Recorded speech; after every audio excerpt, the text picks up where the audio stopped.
ay ko to tija la puissance kudi non hala yufro ay ko to tija la puissance kudi non hala yufro ay ko to tija la puissance kudi non hala yufro assalamu alaikum hare mi wuri kam fopla landi style de jam ala taw hare de jam angeti jalla puissance men nanga yo men nyama yo si allah lanu jabi preparo de onon kadi meden arande on so fala na yarangol lanto mi ngeti jalla puissance odoto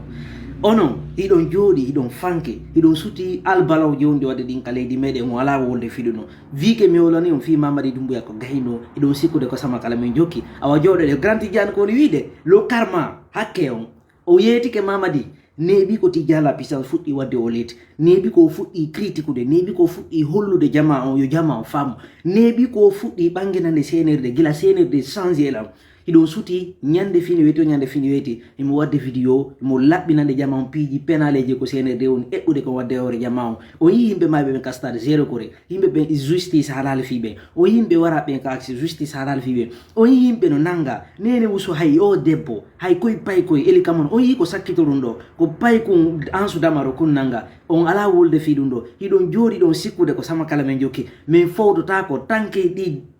mi ala hay wolde parce que si mi wowle ñaago miiɗa yennugol parce que grand tidiani déjà no interdisani mais na he grand tidiani tum hay président no inni wata mais yennu mais on fama e hunde wotere mamadi allah no diɓe nde moƴƴere ɓe jaɓani respectude parole maɓɓe on ɓe wurike ɓe ari ɗo ɓe sikki ko en fo meɗen ɓe trompi sañse tan ko hoore maɓɓe ɓe trompi mi torike noon allah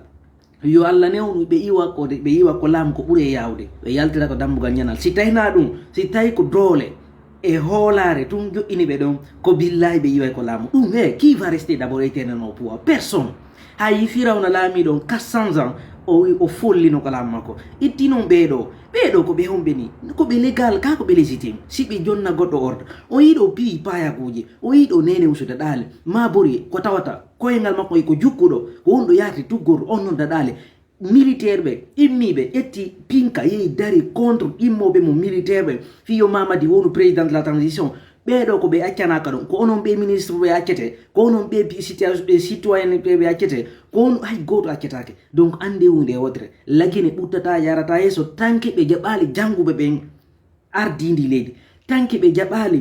accutude duwaɓe laamade ɓen laamo si ɓe sikki ɓe sakkoto présidentiel udale ɓe sakko président Aliou Ba ɓe sikka ɓeɗo goto e maɓɓe laamota ko holoɗe hoɗɗo ɗon hakkeji ɓeɗi ko grand tidiane wiyata ko le karma va jouer avec vous wallahi jusqu'au bout oɗo suti mamadi ɗum yaga no wayirno ko grand tidiane yiltodira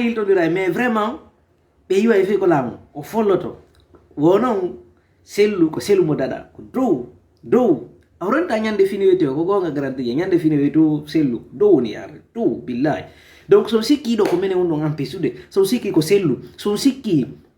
tijani ko yaltata ko wola ko sama kala o sikki fodi ko yaltata ko wola ko sama kala o sikki ilo ko wola ta ko sama kala on jodi ke do on tewti ke piiji adona no fiinorde on ko on woni yolade parce que on yiwa ko laamu soit iwiron jam e mo ire ma iron dole mais on yiwa ko laamu fe holo de no hoddo don ko ebbudo wo ko ebbudo on taway ko himbe modo men kadi wonu men humputude kadi du yonu ko andu so sikki on jodo to hor laamu ciwro do laamu go pinka fenano jaman ko fenan don be do fu ido suti kadi leydi meden ni crise yonde diade ka hor leydi meden kono winata immoden en fo meden daro hin tarito den mamadi dumbuya o yiwayi ko laamu ko ɓuure yawde fi mamadi ko gayno ɗum vike noon mi wolani on fi mamadi dumbuya ko gayno o sikkode ko sama kala mahin tum ko woni yesso itta e compa woɓɓe kadi ko arata critique ɗo ko innugol grand tidiani ko ɓeynata ko lo karma ko hakkeji ɗin wayirini mamadi dumbuya woɓɓe kadi no inni hay contre ɗum ko min ɓe arata ɓe yenna ma min ɓe arata ɓe ataka mais min mi ala haaju e ɗin attaque yimmoɗo ni par ce que min gonga ella janni simi waɗi ella on ara e critique olla mbeɗa andi ko nafoore janni wonɗo yaltinande la est ce qu'on fami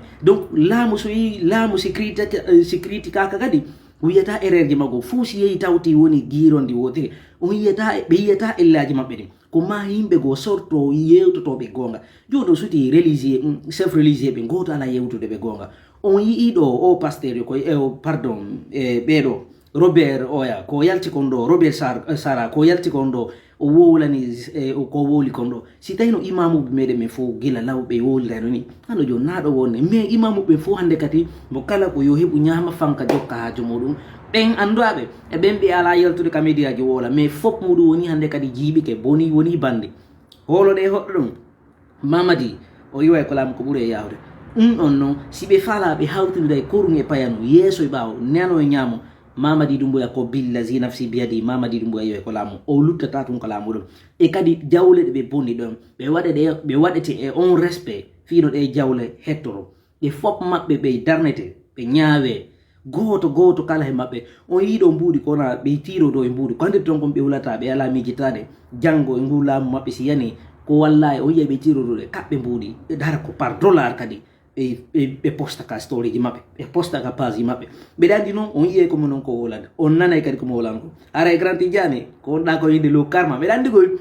sa ayenata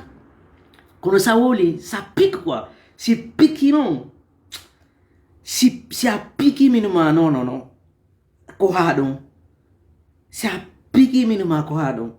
ayenata me sa pique minima sa woli sa pique quoi mais dans sa famille ça pique quand ça pique vraiment ça dérange aussi quand ça dérange ça devient mort maintenant donc il faut piquer il faut taper il faut serrer ça hoy ne fait serrer ayo de yos famille ka grand tidiane donc are kono on est fier de toi billahi harame heba no sifa mada ando jonaro fione mais do suti joni ko wado be combat be imoto kadi be wado be combat be arta be combat ko dum buri hulbinade jama men on famata hanno jun nebi ko men fuddi yimande on nebi ko men fuddi amande on nebi ko men fuddi wencinande on piji di fi on famale on fama isi alla jabe nyandi ari ha hewti o on fama ko non jama ko bedata don tobbere wotere mi sulinya don wata on sattire ha fewton Mamadi in toro don mo palla sattire de fewton alla tagu don o koram ande alla no ay fittude fi bedo fo goddo wata mo landitade alla kan way fittude fi mede ngene do fo goddo wata landitade ko ma enen toro de ngalla bayen ko kambe ko dole e sanamu e piji paya ko jibe wolor enen immoden daroden toroden alla ko dum no waweten haysinde ko no wawete immoden ka daroden deditode fino hittere leydi meden ni bayna kambu se ko to maleka jiri jippo ara wali ton ko enen duwa immanade teddude meden ne a très bientôt Tidjala puissance modingira nade mo kaw ko